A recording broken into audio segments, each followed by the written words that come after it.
Don't forget to like the video, share your thoughts or story in the comments, and subscribe to stay updated with our latest stories. Now before I begin, tell me where you're watching from. I'd love to know which cities and towns are joining me for this memory that stayed with me for years. It was one of those quiet spring afternoons when time seemed to slow down. The house smelled faintly of lemon cleaner and blooming lilacs from the open kitchen window. My son David had gone out with his friends for the weekend, and I was finally enjoying a peaceful day to myself. Around 4 o'clock, I heard a knock at the door, soft but persistent. When I opened it, there stood Ethan, my son's closest friend since childhood. He was holding a small box and looked nervous, as though unsure if he should even be there. "Hi, Mrs. Parker," he said, shifting from one foot to the other. "I hope I'm not interrupting anything. I just needed to drop something off for David." I smiled, inviting him in. Ethan had always been polite, one of those boys who still said thank you and looked you in the eyes when speaking. He stepped inside, his sneakers leaving faint prints on the hallway rug. I offered him some tea, partly out of habit, partly because I sensed there was more to his visit than a delivery. He hesitated, then nodded. "Sure, thank you." As the kettle hummed on the stove, I noticed how much he'd changed since high school. His posture was straighter, his features more defined, but his expression carried something heavy, like the weight of a story he wasn't sure how to tell. We sat at the kitchen table, sunlight cutting through the curtains and dancing across the steam rising from our cups. He started talking about ordinary things at first: college, work, how fast life had moved. But after a few minutes, the conversation took a turn. His voice softened. "You know, Mrs. Parker," he said quietly, "I've always admired how you talked to us when we were kids. You listened, really listened, even when we didn't make sense." I chuckled. "Well, that's part of being a mom. You learn to read what's behind the words." He smiled, but there was sadness in his eyes. "That's exactly it. You see things others don't. I wish my parents had been like that." I didn't know what to say at first. I could tell he wasn't just reminiscing. He was leading up to something. The silence between us grew, not uncomfortable, but filled with meaning. He looked down at his hands, tracing the rim of his cup. "I never told David this," he continued, "but during those years when we hung out every weekend, your house felt like a home to me. Not just a place to visit. My parents were always fighting. I used to find excuses to come over, just to feel some peace." The words caught me off guard. I remembered those afternoons vividly, the boys laughing in the backyard, the smell of barbecue, the noise of video games echoing through the hall. I had never realized that for Ethan, it wasn't just friendship, it was refuge. He looked up, his voice trembling slightly. "One night, when things got really bad at home, I'd almost packed my things and left. I even came here but turned back before knocking. I didn't want to bother you." My chest tightened. I felt an ache that only a mother could feel, the pain of realizing someone else's child had been suffering right under your roof. I reached across the table, resting my hand near his. "You wouldn't have been a bother, Ethan. You'd have been welcome, always." He swallowed hard and gave a small nod. "That means more than you know." We sat there quietly for a moment. Outside, the neighborhood kids were riding their bikes, and the faint sound of a lawnmower drifted through the air. I realized how much time had passed, how easily years could hide someone's pain. He wasn't that shy teenager anymore. He was a grown man finally unburdening himself. After a while, he opened the small box he brought. Inside was an old photo, the three of them from a summer barbecue years ago. "David said to give you this," he said, smiling softly, "but I wanted to bring it myself." I held the photo, studying the young faces frozen in time. The laughter, the sunlight, it all came flooding back. "You boys were so young," I said, almost whispering. "You had no idea what was coming." He nodded, eyes distant. Yeah, but I guess that's life. We never know which moments will stay with us. When he finally stood to leave, he thanked me again, not just for the tea, but for something unspoken. As he walked down the path, I watched from the window, a quiet heaviness settling in my chest. I didn't yet know that his visit that day would echo in my thoughts for years, that what he said next time we met would change how I saw both him and my own son forever. A few weeks passed after Ethan's unexpected visit, but his words stayed with me like a gentle echo. I found myself thinking about him more often, not in any unusual way, but with that motherly concern that lingers when someone you once cared for as a child reveals how much pain they carry silently. I even mentioned him briefly to David one evening as we were clearing the dinner table. "Have you talked to Ethan lately?" I asked, drying a dish. David shrugged. "Not really. He's been busy with work, I guess." "Why?" "Oh, he stopped by a few weeks ago," I said casually. "He brought that old photo from your barbecue years ago." David paused, looking up. "Really? That's nice of him." Then he frowned slightly. "He's been different lately. Quieter. You know how he used to talk about wanting to move out of state? He didn't go. He said something about needing closure here first. I didn't ask what that meant. I didn't press it either, but the word closure hung in my mind like a faint bell ringing somewhere far away. A few days later, on a cool Sunday afternoon, I heard another knock at the door. When I opened it, there he was again. Same polite smile, but this time his eyes seemed clearer, more determined. He was holding a small notebook in one hand.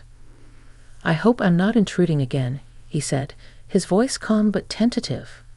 "I wanted to give you something, and maybe talk, if you have time." I invited him in, motioning toward the living room. The soft light from the window gave the room a warm, nostalgic glow. My old clock ticked steadily in the corner, marking each second with the same rhythm it had for decades. We sat opposite each other, the same quiet filling the air that had once made our first conversation so strangely comforting. "I've been writing," he said, tapping the notebook. "Mostly thoughts, memories, lessons, people who shaped me. I realized how much those early days at your house meant to me. You don't always recognize kindness when you're young, but looking back, it stands out." I smiled gently. "I'm glad those days meant something to you. You boys gave this house life. Laughter." He nodded, then hesitated, his fingers tracing the notebook's edges. "Mrs. Parker, there's something I never said, something I probably should have said years ago." I felt a small flutter of unease, not fear, just the anticipation of honesty. I folded my hands on my lap. "Go ahead, dear." He looked down, exhaling slowly. "You were one of the first adults who ever made me feel seen. When my parents were fighting, when everything at home felt loud and broken, you had this way of making things quiet, safe. I didn't know what to call that feeling back then, but I carry it with me." His words carried a raw sincerity that filled the room. For a moment, I couldn't speak. He wasn't confessing something inappropriate or uncomfortable. It was deeper than that. It was gratitude mixed with a kind of emotional truth that most people never find the courage to voice. "I don't know if you realize," he continued, "but those small things you did, offering food, asking how school was, remembering my birthday, they stayed with me. That kind of warmth changes people." My throat tightened, and I reached for his notebook. "May I?" He nodded. Inside were pages of reflections, some about his father's absence, others about resilience, and a few about the little lessons he'd learned from people around him. One page was titled "The House That Felt Like Home." As I read, a lump formed in my throat. He had described my kitchen, the way the sunlight hit the table, the sound of David's laughter echoing from the hallway. He remembered details I'd long forgotten, even the smell of cinnamon I used to sprinkle on apple pie. When I looked up, he was watching me quietly. "I guess I wanted to thank you in my own way," he said softly, "for giving me a kind of home I didn't have." Tears welled in my eyes, not from sadness, but from the bittersweet beauty of his words. "You don't have to thank me, Ethan. You were like family here. You always will be." He smiled, relief flickering across his face. I needed to hear that. As he stood to leave, I realized this wasn't just about gratitude. It was closure, the kind David had mentioned. For Ethan, coming back wasn't about revisiting old memories. It was about finally healing from them. When the door closed behind him, I stayed there for a long while, holding the notebook. Outside, the light was fading into a soft golden hue, and I could hear distant laughter from the park. Life was still moving, but something in me had shifted, as though an old memory had just found peace after years of quiet waiting. I didn't know it yet, but the next time I would see Ethan, the words he'd speak would leave an even deeper mark, one that would make me question not just the past, but the choices we make when love takes unexpected forms. It was a windy evening when I saw Ethan again. The leaves along the driveway danced like little sparks of gold under the fading sun, and I was just about to close the curtains when I noticed a familiar figure standing near the gate. He didn't call or text before coming. He just stood there, hands in his pockets, like he was gathering courage before stepping closer. I opened the door before he could knock. "Ethan," I said, surprised. "Is everything all right?" He gave a small smile, that kind of smile people use when they're trying to hold themselves together. I didn't mean to show up unannounced. I was driving through the neighborhood and, I don't know, I felt like I needed to stop by. Something in his tone made me worry. I invited him in, offering the same seat at the kitchen table where we'd shared tea before. This time, though, I made coffee, strong, comforting, grounding. He looked tired, not physically, but emotionally worn, as if the days had been too heavy to carry alone. "I read through your notebook again," I said softly as I poured. "It was beautiful, Ethan. You have a gift for expressing what people often feel but never say." He looked down at the cup in front of him. "I'm glad you think so. Writing's been my way of sorting through things lately. But some memories, they don't rest easy." I waited, sensing that this visit wasn't about the notebook anymore. He took a deep breath. "There's something I've needed to tell you. It's been on my mind for years. I wasn't sure if I should, or even if it was fair to, but keeping it to myself hasn't helped either." I sat still, watching the way his hands trembled slightly. The air between us grew heavy with anticipation. "When I was younger," he continued, "I looked up to you in ways I didn't understand. You were kind, patient, everything my home wasn't. Back then, I thought it was just admiration. But later, I realized it was more complicated. I carried a lot of feelings that confused me. I didn't know how to handle them, so I buried them and told myself it was just respect.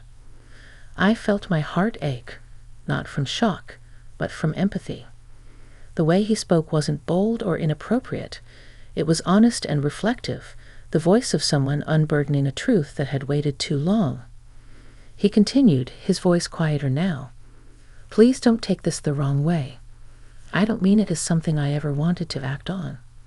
You are, someone who gave me hope when I didn't believe in people anymore. And that shaped how I understood love, kindness, and care. You helped me grow, even when you didn't realize it." For a moment, I couldn't speak. I felt the gravity of his words, how they came not from confusion, but from gratitude transformed by years of reflection. I reached across the table, placing my hand gently over his. "Ethan," I said softly, "what you're describing isn't wrong. It's human. Sometimes we connect deeply with people who guide us, who make us feel safe when life feels uncertain.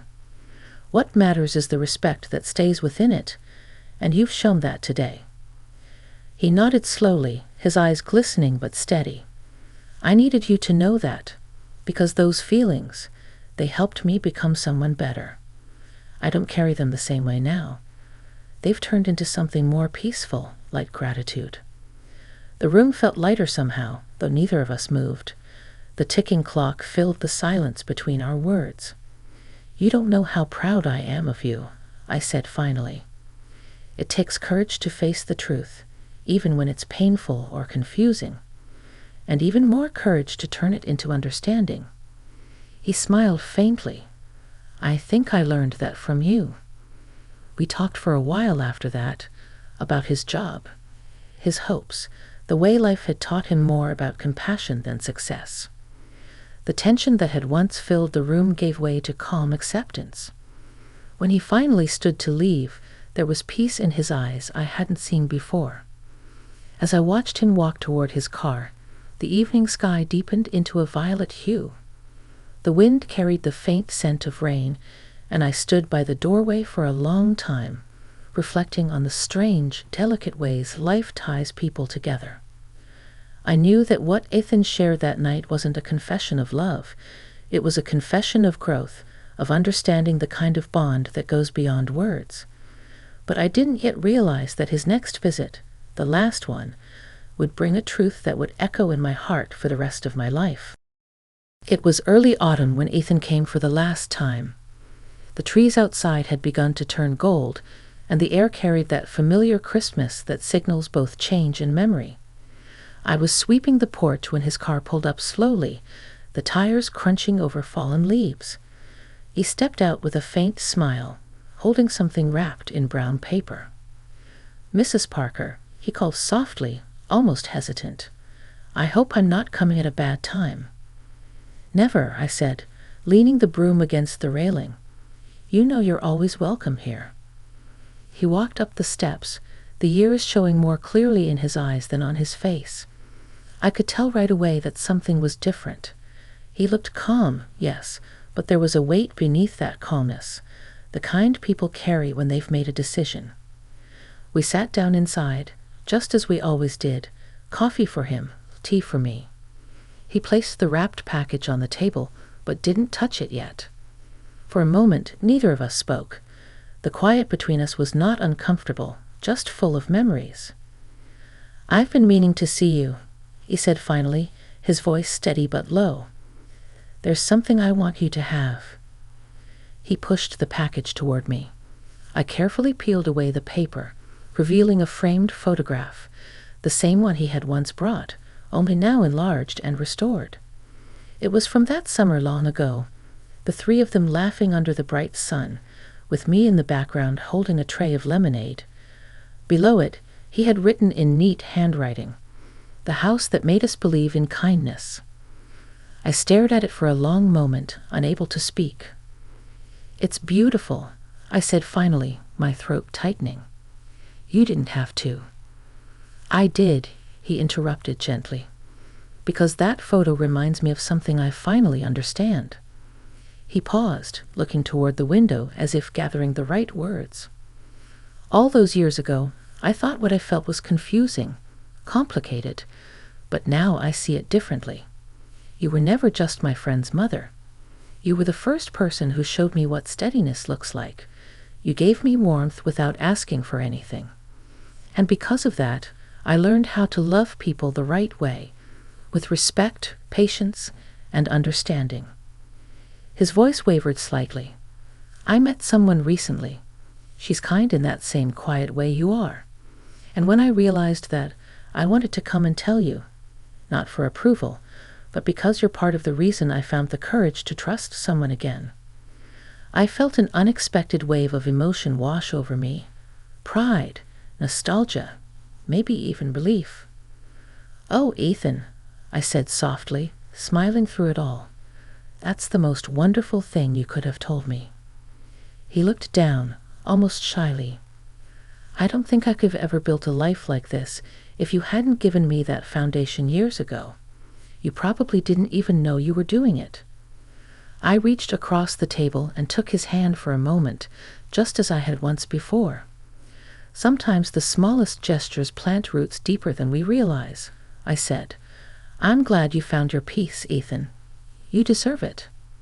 He nodded, his eyes glistening. I think we both do. We talked for another hour about his new job, the woman he'd met, the places he planned to visit.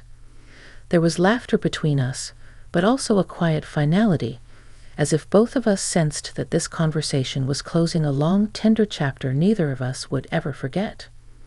When he finally stood up to leave, the light outside had turned golden, spilling softly across the living room floor.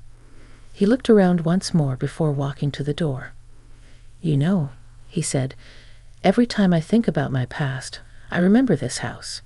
It reminds me that even when life feels uncertain, there are people who make the world gentle again. I felt tears rise, but I held them back. That's all I ever hoped to give, I said. He smiled, and for a moment he looked just like the boy I remembered, hopeful, open-hearted, unguarded. Then he stepped out into the fading light. I watched him go until his car disappeared down the road. The evening settled around me, calm and still. On the table, the framed photograph caught the last rays of sunlight, glowing softly, like a memory refusing to fade. I realized then that life has a way of circling back, not to repeat the past, but to remind us of the good we've done quietly, without even knowing it. What Ethan had told me that night wasn't just his story. It was a reflection of something every person hopes to hear one day, that our kindness mattered, that our presence changed someone's life for the better. And though years have passed since that evening, every time I walk past that photograph, I hear his words again, gentle, grateful, and lasting. What my son's friend told me still echoes today.